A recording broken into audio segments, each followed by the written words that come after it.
After a disastrous week in Philadelphia, the Cards head to the self-proclaimed City of Champions.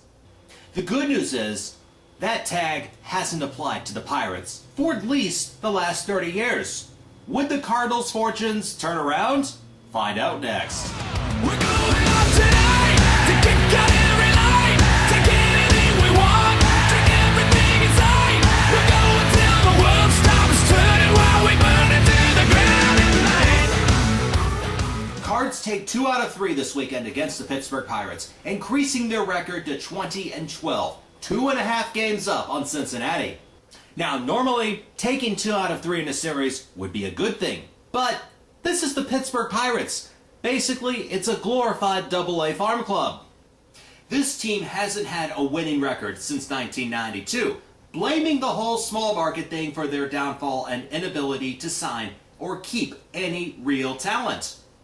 That argument only goes so far, especially since their downward spiral began. The Steelers have been to 3 Super Bowls, winning 2 of them.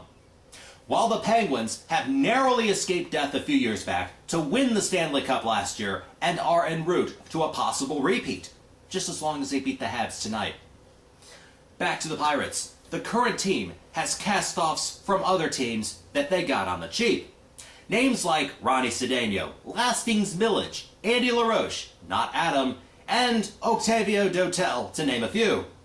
And they even signed a guy named Crosby to help them out at second base. Sadly for them, his first name wasn't Sidney. And a special thanks goes out to Dan McLaughlin and Al Rabowski for pointing out these facts, especially the bad draft picks, to explain why the Pirates are so bad. I was totally dumbfounded why they sucked for so many years.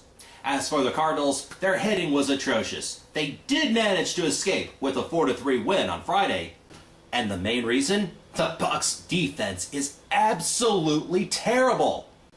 In the first inning, with 2 out and Ryan Ludwig on first, Matt Holliday grounds into what normally would be a force out at second, ending the inning. But Cedeno misplays the ball. Now you have runners on first and second, which sets up Yadier Molina for the 2-run single. We go to the 6th, and what would be a 1-2-3 inning turned into another run for the Birds. Andy LaRoche misplays a ground ball hit by Molina. Chris Carpenter bunts him over, and Skip Schumacher drives him in. Now here's where things really get crazy. The bottom of the 8th, the Cards are up 3-2. Carp was pulled for Jason Mott, who gives up back-to-back singles. And that gets him pulled for Trevor Miller. Garrett Jones hit a grounder right back to him. They get LaRoche to run down between home and third. And while this was going on, Andrew McCutchen goes to third, now leaving both him and LaRoche on third base. Molina tags both, and we kill all momentum for the Pirates. Or do we? Miller goes on to hit Ryan Dumit and Ryan Church, loading the bases. Then Ryan Franklin comes in, throws a wild pitch scoring Jones, and ruins Carp's bid to go 5-0.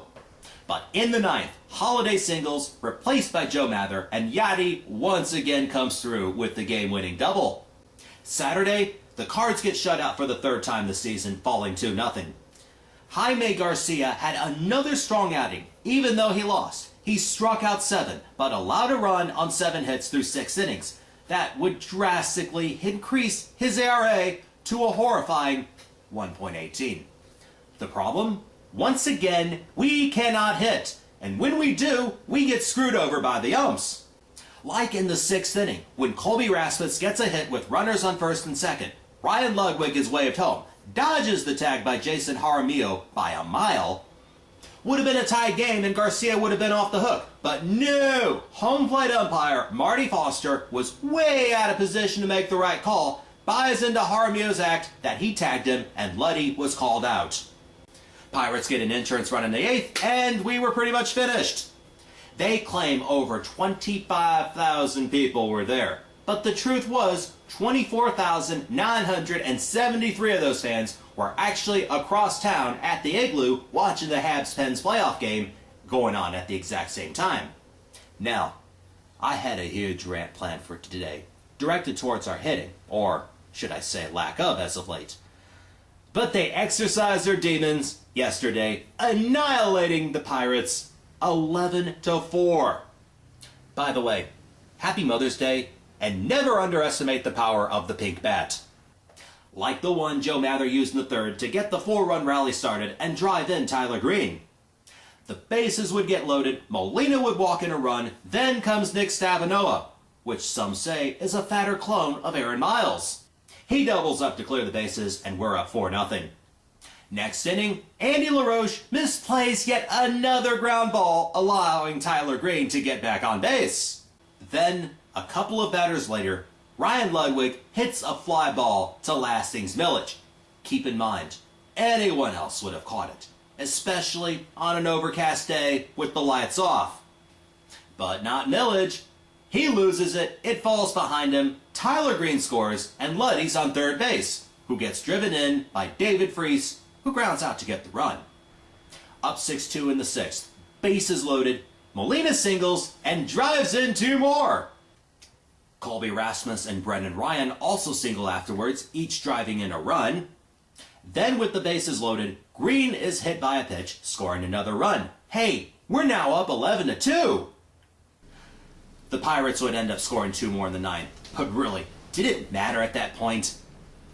And for those of you who thought that we're relying too heavily on the long ball, here's something to think about. We did not hit one single ball out of the yard the entire series. Of course, this series wasn't that relevant in the eyes of the media. The bigwigs at Fox and ESPN were drooling all over the Yankees and Red Sox showdown at Fenway. By the way, has anyone else out there noticed the Red Sox really suck this year? Meanwhile, the Cubs brought up a kid named Starlin Castro, who apparently has the distinction of being the first Major League player born in the 1990s. God, I feel old. He gets 6 RBIs in his Major League debut. However, you gotta remember, he plays for the Cubs. That will probably be the highlight of his very short career. And it will be a short one with a lot of disappointments. Anyone remember Jerome Walton? Meanwhile, in Philly, you have Jamie Moyer. And Jamie Moyer is so old. Oh wait, he's still younger than Chris Chelios. Never mind. Either way, he became the oldest pitcher in baseball to ever throw a shutout also on Friday. But those feats pale in comparison to Oakland A's pitcher Dallas Braden. You might remember him from about a month ago in a game against the Yankees. A-Royd. Oops. I meant, A-Fraud. Wait a minute. That's Payrod. Whatever his name is. It's the guy that plays for the Yankees who makes a lot of money. I really narrowed it down, didn't I? Anyhow, he grounds out, runs across pitcher's mound back to the dugout, which apparently is taboo. Braden was ready to kill him, but instead of getting mad about it, he goes out and throws a perfect game against the Rays, which, by the way, have the best record in all of baseball. And it's the 19th perfect game ever to be thrown in Major League history. As for the Cardinals, they're off today, then host the Astros for 3 games starting tomorrow. And I want to know what you guys think. With the next 4 opponents coming up, the Astros, the Reds, the Nationals, and the Marlins, can we add some distance in the standings? Let me know what you guys think. Submit your answers, comments, responses, questions, or anything else in the comment box below. You can subscribe on YouTube, follow me on Twitter, and add me on Facebook if you can find me. See you next time, and remember, the more she drinks, the better you look. Go Cards!